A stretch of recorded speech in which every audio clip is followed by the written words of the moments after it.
Hello everyone, welcome back to my channel. I am so happy to see so many new subscribers, so many new people here, and I just want to say thank you so much for watching my videos. It truly made my day and it made me so happy. So I thought today we're going to be talking about the amazing, the wonderful Lily-Rose Depp. And I thought this was to talk about her because obviously there's so much going on with her father's situation with the court case. But I thought let's just make it a little bit more positive and come with and talk a little bit about how amazing his daughter is. And first of all, if you don't know who Lily-Rose Depp is, she's the daughter of Johnny Depp and Vanessa Paradise, if I'm pronouncing it correctly. And she's kind of become this Gen Z it girl. So I really want to find out what makes Lily-Rose Depp representative of the nepotism baby, the Gen Z it girl, what makes her kind of different from so many other nepotism babies, really. And what has made her so interesting for younger girls to want to emulate her. And I found a few things that she does, which I think are really, really interesting, and maybe we can apply it to ourselves. Make sure that we also have that, a nepotism vibe to ourselves. First of all, one thing I really like about Lily-Rose is that she has a very simple fashion aesthetic. I searched up a little bit, and her aesthetic is towards the coquette aesthetic. And I read this really good article, which I will link down below, and shortly told it's like a classy, playful, and simple type of aesthetic, the coquette.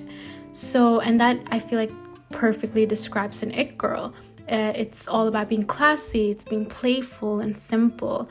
And I feel like Lily-Rose kind of gets that, and she emulates that so well through her simple fashion and style. And I like how it's not branded with so many different things. She does wear a lot of Chanel, but it's never too much. She knows how to make it look simple and effortless. And I think that's one thing that makes it more attractive style-wise. And it also makes your looks more timeless. Second is, Lily-Rose is really not much of a social media person. And I think that's interesting considering how young she is. But she just only has one Instagram. She doesn't really have any other social media. She rarely posts anything there. And I think it's really, really good thing. It brings that aura of mysteriousness to her, and it also makes you want to know more about her as well, which I think kind of is a common theme in these it girls like Alexa Demi and all of these other girls as well that are really popular now, is that they're not that much on social media except if it's something that they want to post about, which can be work related or anything really. And I think that is very prevalent now considering her this court case that is happening in our family. So I feel like she's not participating. She's not letting it become a part of her life and her image in any way. And I think that is something that we all should take. It's better to say nothing than to say too much. And I feel like Lily-Rose gets that. And she could have been easily one of those young celebrity girls that just talks a little bit too much on social media and later regrets it. So I think that is something we can definitely take from her. Other than that, it just seems like she really enjoys her life outside of social media. She rarely does interviews as well. I only found like a handful from them, and she hasn't done one in a really long time as well. So it just makes you more excited to hear from her when she's actually speaking, because she does it so rarely. Now, third, one thing I really enjoy about Lily-Rose is that she reads a lot of very deep books. Apparently, she likes Murakami, James Baldwin, and I think that really is an interesting trait because I think it's so captivating when you have this intelligent side to yourself, which is obviously for her is the reading books, and I would recommend that for anybody. That's perfect. If you don't want to participate that much in social media, you want to live your life outside of your phone and be more focused on your own mysterious aura, I think it's such a good thing to start reading books. There's so many amazing books out there on Book Talk, BookTube, everywhere. And it also makes her seem more mature, which I can see in her interviews as well. She's very mature, she's very articulate. I think it can also come from wanting to learn, reading books. Fourth is find your passion and pursue it. Lily-Rose could have easily been one of those nepotism babies that kind of just flows on the fame of their parents, doesn't really know much, doesn't really do much, and really likes being more of a socialite and party and so forth. And that is nothing wrong with that lifestyle, but I really admire and like that Lily-Rose doesn't want that. She is, as I said before, a Chanel ambassador. She also does a lot of acting as well. And she obviously doesn't have to do all of these things and work, because she could have just, lived off her parents' money. But instead, she also works, she's active, and she makes her own legacy as well. And I think we can all kind of take that to ourselves, to just try to find your passion, and if you love it, then pursue it. And 5 is learn more languages. Well, Lily-Rose was born in France. I think her mother is French, so she's half French. So she knows both French, she knows English, and I think we kind of like that about her, because when she speaks French, it's beautiful. So maybe that's like a really nice motivation to actually learn more languages ourselves. I feel like that also speaks a lot about how articulate you get.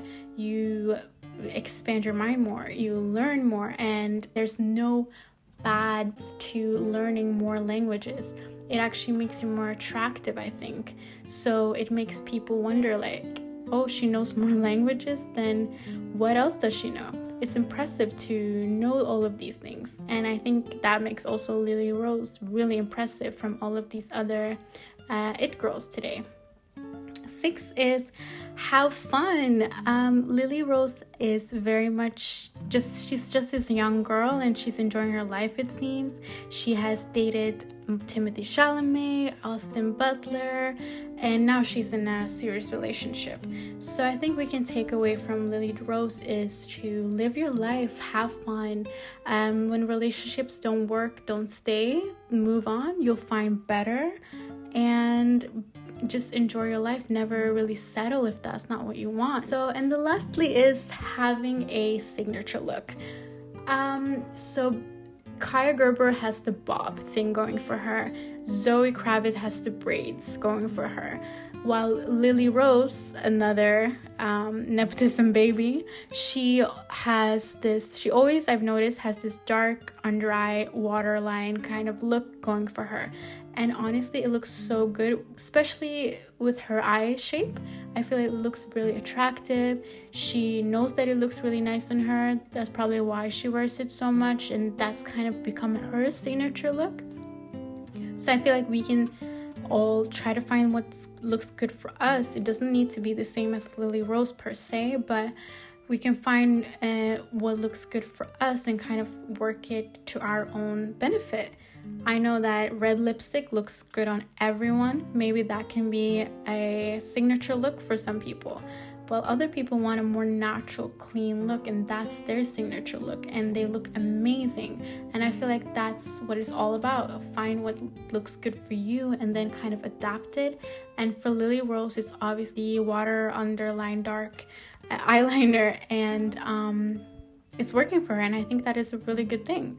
And I hope you guys enjoyed all of my analyzations of Lily-Rose, and thank you so much for subscribing. I want to know every single thing you guys have to say. If you have any more tips or opinions or anything you want to say about Lily-Rose or anything about anything in general, please do let me know in the comments. I love it when you guys write down and connect with me. I think it's amazing. And keep doing it, and I will see you guys very, very soon.